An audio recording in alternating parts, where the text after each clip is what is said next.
Hello everyone, welcome back to my channel Ayush update. दोस्तों, जैसा कि AIPGT 2025 का रिज़ल्ट आ ही चुका है और कल सभी लोगों ने अपना स्कोर कार्ड चेक कर लिया होगा। आपकी कितनी रैंक बन रही है, अब ये ज़्यादा पॉसिबिलिटी है कि आप अपनी रैंक के अकॉर्डिंग आइडिया लगा सकते हैं कि आपको कौन सा कॉलेज मिल सकता है और आपकी कौन सी ब्रांच क्लिनिकल या नॉन क्लिनिकल कहाँ मिल सकती है। या तो आपकी रैंक के अकॉर्डिंग ऑल इंडिया कोटा से सीट मिलना बेहतर रहेगी या आपकी स्टेट के हिसाब से मिलना बेहतर रहेगा। ठीक है दोस्तों, जैसा कि पिछले हमने एक वीडियो आयुर्वेदा का एनालिसिस किया था, जो सेंट्रल काउंसलिंग होती है AACCC के द्वारा, कि उसमें कितनी रैंक तक कौन से कॉलेज अलॉट हुए हैं। टॉप मोस्ट कॉलेज जो हमारे हैं, नेशनल इंस्टीट्यूट जो भी होते हैं, तो वो कितनी रैंक तक अलॉट हुए हैं। जो आज का हमारा वीडियो है, ये हमारा होम्योपैथी डॉक्टर्स के लिए है कि आपको कितनी रैंक पर कौन सा कॉलेज अलाउट हुआ था लास्ट ईयर। क्योंकि दोस्तों, रैंक के अकॉर्डिंग एनालिसिस करना बहुत हो जाता है, उससे आइडिया बहुत बेहतर मिलता है कि आपकी रैंक के अकॉर्डिंग आपको कौन सा कॉलेज मिल जाएगा। जैसे कि स्कोर में और रैंक में, जैसे कि हमने जब रिज़ल्ट आया था उससे पहले वीडियो बनाए थे कि आपका किस स्कोर पर क्या रैंक बन सकती है। अब आपका रैंक आ चुका है तो एकदम पिक्चर क्लियर हो गई है कि ऑलमोस्ट थोड़ा बहुत वेरिएशन रहता है, ज़्यादा वेरिएशन नहीं होता है। अगर दोस्तों फिर भी आपको एनालिसिस करने में काफ़ी प्रॉब्लम होंगी क्योंकि आप इस चीज़ से अवेयर नहीं हैं। अगर आप हमारे द्वारा काउंसलिंग सर्विस कराना चाहते हैं तो उसकी पेड काउंसलिंग सर्विस है, उसके कुछ मिनिमम चार्जेस हैं दोस्तों। तो आप हमसे पहले इंस्टाग्राम आईडी पर कांटेक्ट कर लीजिए।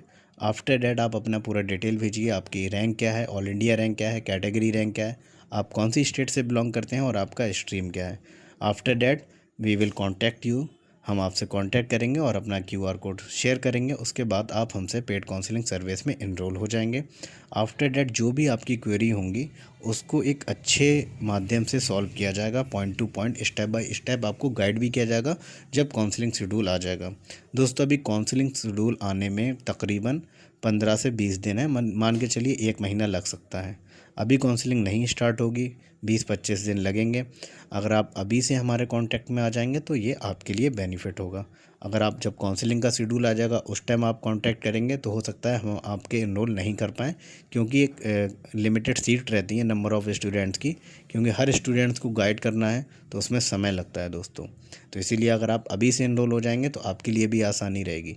ठीक है, तो आप अगर हमसे काउंसलिंग कराना चाहते हैं तो आप हमारी इंस्टाग्राम आईडी आयुष अपडेट्स पर कांटेक्ट कर सकते हैं। जल्द ही हम अपने टेलीग्राम चैनल पर QR कोड अपलोड कर देंगे और इंस्टाग्राम आईडी पर भी जो स्टूडेंट्स पेमेंट करते रहेंगे उनका एनरोलमेंट होता रहेगा। ठीक है दोस्तों, चलिए वीडियो को शुरू करते हैं।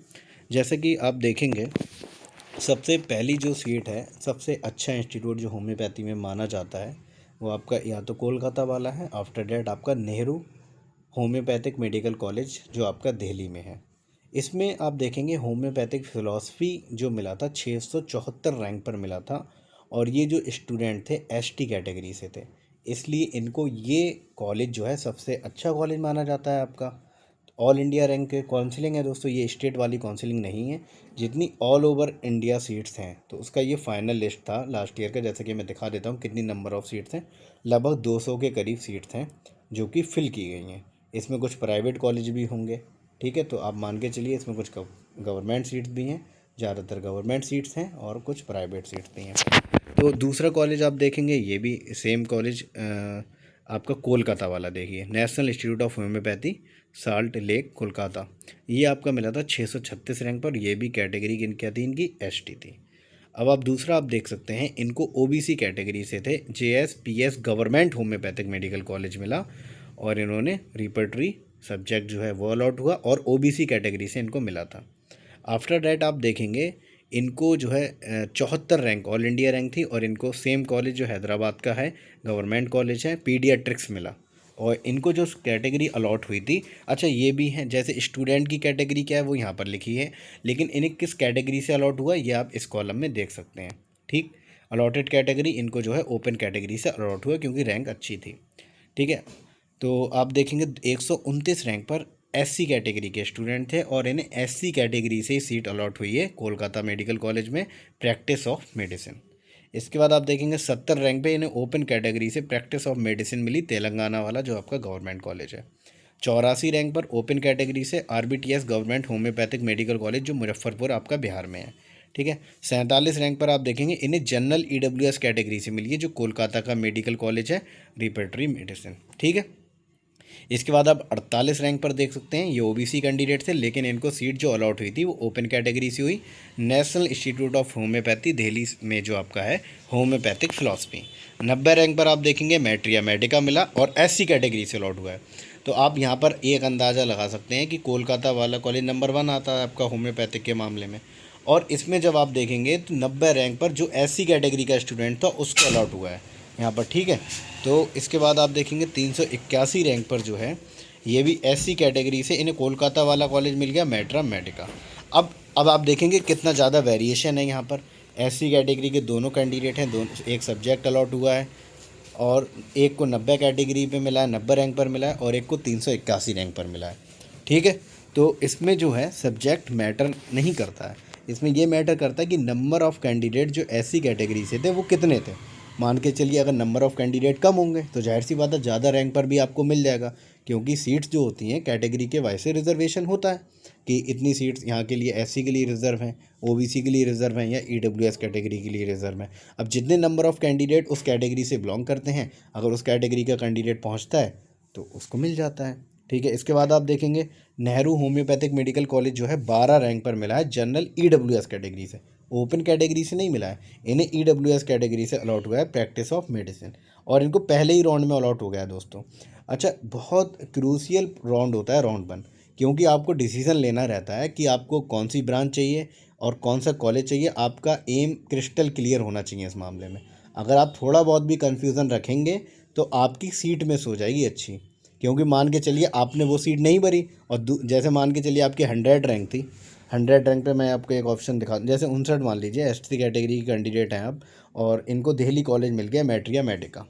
अब मान के चलिए आपकी 60 रैंक है इस साल, और आप SC कैटेगरी से बिलोंग करते हैं, और आप मान के चलिए आपने ये सीट नहीं भरी इस कॉलेज की, और दूसरे कैंडिडेट जो SC कैटेगरी का था उसकी 80 रैंक थी, और आपके नीचे मान लीजिए 80 कैटेगरी 80 रैंक वाला था, और उसने ये सीट फिल कर दी, तो ये सीट उसको मिल जाएगी, फिर आप हाथ धो के रह जाएंगे, तो आपको ये सीट नहीं मिलेगी। तो इसलिए बहुत इंपॉर्टेंट होता है कि आप काउंसलिंग कैसे कर रहे हैं और कैसे करी जानी है काउंसलिंग, क्योंकि स्टेप बाय स्टेप आपको यहाँ पे आपको फूक फूक कर कदम रखना होता है कि मैं कौन सी ब्रांच भरूँ, कौन से कॉलेज की ब्रांच भरूँ, ताकि मेरी जो प्रोबेबिलिटी हो ज़्यादा हो जाए कि मेरे को ये ब्रांच और ये कॉलेज मिल जाए।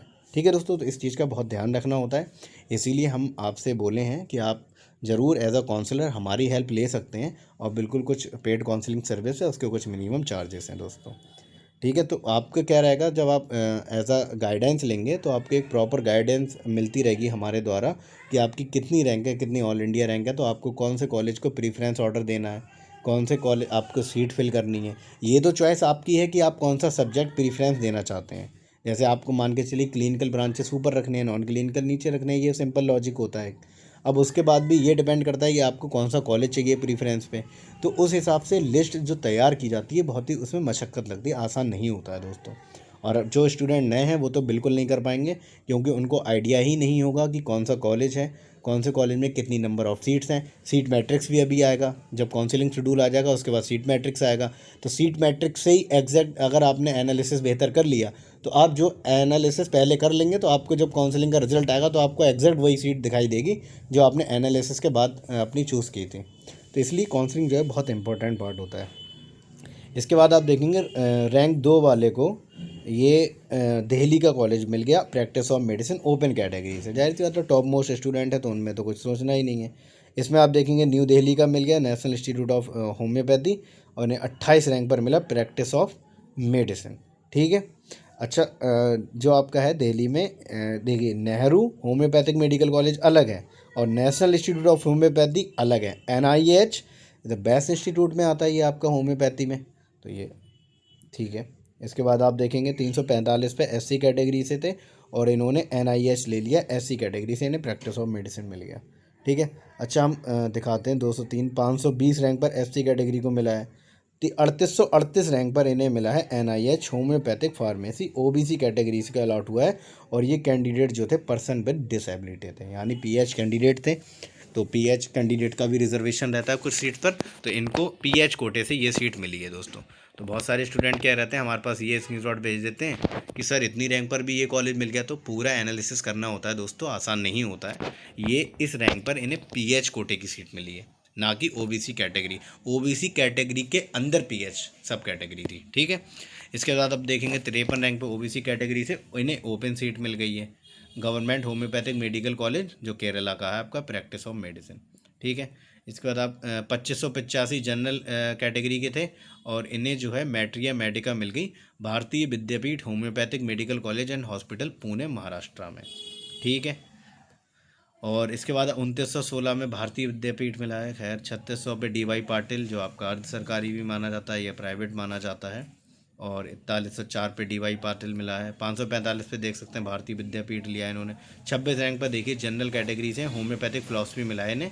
और ये आपका कोलकाता वाला जो मेडिकल कॉलेज है NIH ओपन कैटेगरी से अलॉट हुआ। 91 रैंक पर आप देख सकते हैं साइकेट्री मिला है, ओपन कैटेगरी से मिला है इन्हें NIH जो आपका केरला वाला है, नेशनल होम्योपैथी रिसर्च इंस्टीट्यूट, ठीक है। तो दोस्तों काउंसलिंग एक बहुत ही क्रूशियल स्टेज है, तो खुद इसमें दिमाग ज़्यादा ना लगाएं। ज़रूर आप हमारी मदद ले सकते हैं, या और लोग भी काउंसलिंग करा रहे हैं, जिसका आपको बेहतर लगे आप उससे हेल्प लीजिए और कांटेक्ट जल्द से जल्द कर लीजिए, ताकि आप अपनी सीट बुक करा लें। और आप इनरोल जितने जल्दी हो जाएंगे उतना फ़ायदा आपको मिलेगा, क्योंकि क्या क्या डॉक्यूमेंट्स रेडी कराने हैं ये भी बहुत ज़्यादा इंपॉर्टेंट रोल होता है। आप पहले से डॉक्यूमेंट्स रेडी करा के रख लेंगे तो आपके लिए आने वाले टाइम में प्रॉब्लम नहीं होगी। जब आप काउंसलिंग कराएंगे, कॉलेज में एडमिशन लेने जाएंगे, कौन कौन से डॉक्यूमेंट्स लगते हैं, तो ये सब चीज़ें स्टेप बाय स्टेप होती हैं दोस्तों, ठीक है। 38 रैंक पर आप देख सकते हैं ओबीसी कैटेगरी के थे, इन्हें होम्योपैथिक फिलॉसफी मिला है। और ओबीसी कैटेगरी से इनको अलॉट हुआ था जो आपका कोलकाता वाला मेडिकल कॉलेज है, ओके।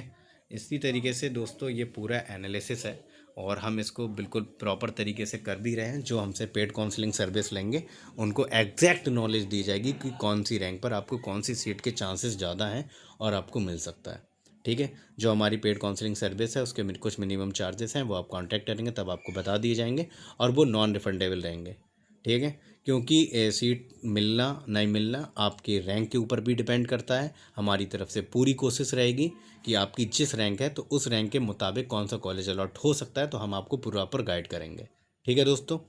और अगर आप ज्वाइन करना चाहते हैं तो जल्द से जल्द आप हमारी इंस्टाग्राम ID पर कांटेक्ट कर लें, और जैसा भी होगा आपको सब अपडेट करते रहेंगे हम लोग, ठीक है दोस्तों। इन्फॉर्मेशन अच्छी लगी हो तो वीडियो को लाइक एंड शेयर करें, और चैनल को सब्सक्राइब करना ना भूलें, ताकि ऐसी लेटेस्ट इन्फॉर्मेशन आपको हमारे चैनल आयुष अपडेट्स के माध्यम से मिलती रहे। थैंक यू दोस्तों।